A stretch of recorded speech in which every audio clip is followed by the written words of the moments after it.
In today's Chronicles of Jeremy Messing Everything Up, I'm going to show you my first experience with 4x5. What I learned, what I liked, what I didn't like, the mistakes I made, and maybe how you avoid them as well. If you're interested in 4x5 photography and watching a grown man make everyone's life more difficult when they're just trying to have a nice vacation, stay tuned.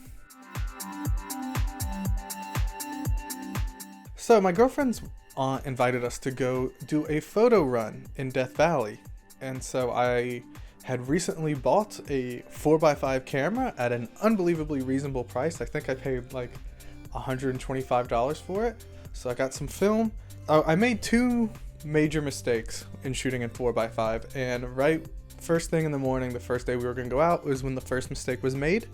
When I was loading the film into the slide holders, the towels and shirts and stuff I was using to cover the light in the bathroom fell. There's some light leaks in all of these.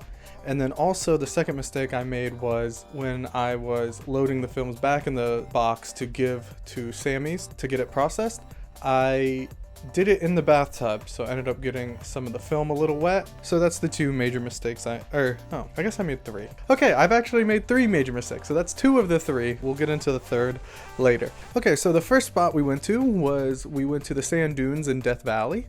And I learned how out of shape I am because you cannot get closer to sea level, and I was exhausted walking through the sand. So I got two shots here. Both came out okay. Again, some light leaks. It might have been water damage. I don't know. Definitely some light leaks, but came out pretty interesting. I thought they were fine.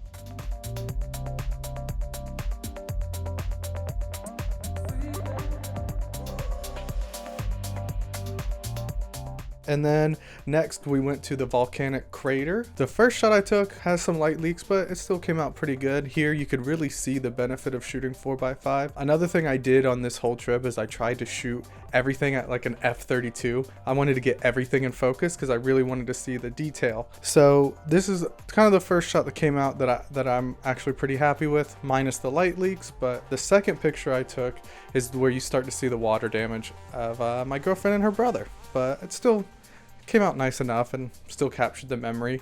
Another thing that I did that was pretty smart is I actually had three cameras with me at all time. I had my point and shoot and I had my Canon AE1. Those photos will be in another video. There was a sunset shot I got, but I wasn't able to capture it on the 4x5 because I accidentally, how did I ruin that shot? I can't remember. I'm pretty sure what ended up happening is instead of loading the black slide, because you have to take out the black slide and then put it back in, I believe when I put it back in, it actually went behind the film, and when I pulled the film holder out, it exposed the 4x5 sheet. So I did end up capturing this sunset on my point and shoot, but you'll see that in another video. So that was mistake number 3, and I actually did it twice. Every photographer I've spoken to about this has said that's never happened to them before.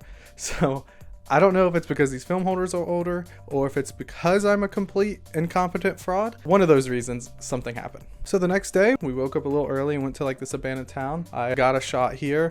I believe it's an old bank. There's definitely some water damage and light leaks on this shot, but I think it kind of adds to the character. I'm not too upset at this shot. And then from there, we went to a lookout and I got a couple shots there. This is, I believe, the piece of 4x5 film that got the most damage. And then we went to Artist Palette, but again, this is the second time I did the third mistake, if you're keeping up. Luckily, I took that shot again with my AE1. After the lookout and after the Artist Palette, there was a mountain I liked that was actually outside Death Valley, and I just liked it because it was black and it had these layers. So I went and shot that, which I really enjoyed these shots. These shots, I believe, came out the best. I think there might be a light leak in one. I can't fully remember. I wanted to take one shot of a person because this is Portrait 400.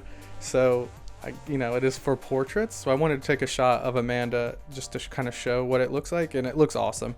So after seeing how this looks, I want to do a whole photo shoot with nothing but Portrait 400 4x5 with a model. So that'll be coming soon.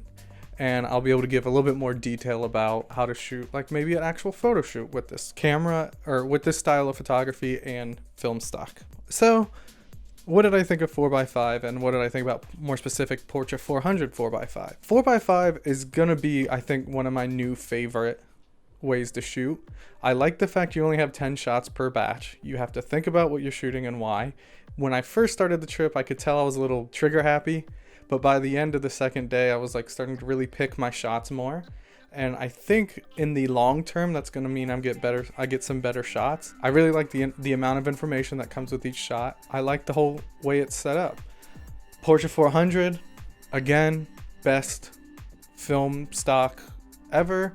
For shooting landscapes, probably not ideal. Luckily, it's a big enough film stock that it kind of makes up for it. But if you want to shoot landscapes with it, I would recommend a slide film or a film with a lower ISO or ASA when you're shooting film, because you're going to get a little bit sharper of an image. It's going to come out a little bit better. I just was so nervous with this being my first time. I wanted to have a lot of range to work with, and that's why I did it that way. So I rate shooting with my 4x5 camera 5 water damage shots. No, I'm not going to give it a 5. 4.5 water damage shots. Because, you know, it is a lot more difficult than I think a lot of like the YouTubers and stuff have shown it to be, but it takes time. But it's also, I think the more the difficulty, the more fun it is. For me anyway, I'm sure it's really annoying for everyone I was on the trip with, but for me it was fun. Portra 400 on 4x5, I give it 5. Portra's just the best. I don't know what else to say about it. Overall, the trip was a lot of fun. I pride myself on this channel. I only really shoot with cameras that are affordable. There's not a lot of channels on YouTube that talk about shooting film and with cheaper cameras, and I think that's the benefit of film. You can shoot with cheaper cameras and still get a really good image. I was kind of hesitant to even start shooting 4x5 because I thought maybe, this would be like a little bit elitist, but honestly, I bought this camera for $125, and this camera is amazing. You do have the option to shoot on 4x5. This stuff it's accessible. The main thing that's going to cost you is the film. Getting it processed is for me, it was about $5 per shot. So it ended up being about $50. Yeah, and then to get it scanned, I actually am using a hack to scan the 4x5. I will link down below the video that showed me how to do that. So I'm not spending the amount of money that most people probably spend to get it digitized. Film can bridge the gap between the people with the really expensive cameras and the people who can't afford that, and I want to make sure that's consistent in my channel. So just so you guys know where my head's at, I hope you enjoyed the video. If you like this video, don't forget to like and subscribe, and come back every Monday. There'll be a new video, and on the occasional Thursday there'll be a random video that doesn't quite fit the channel. I will see you guys next time. Thanks for watching. Bye.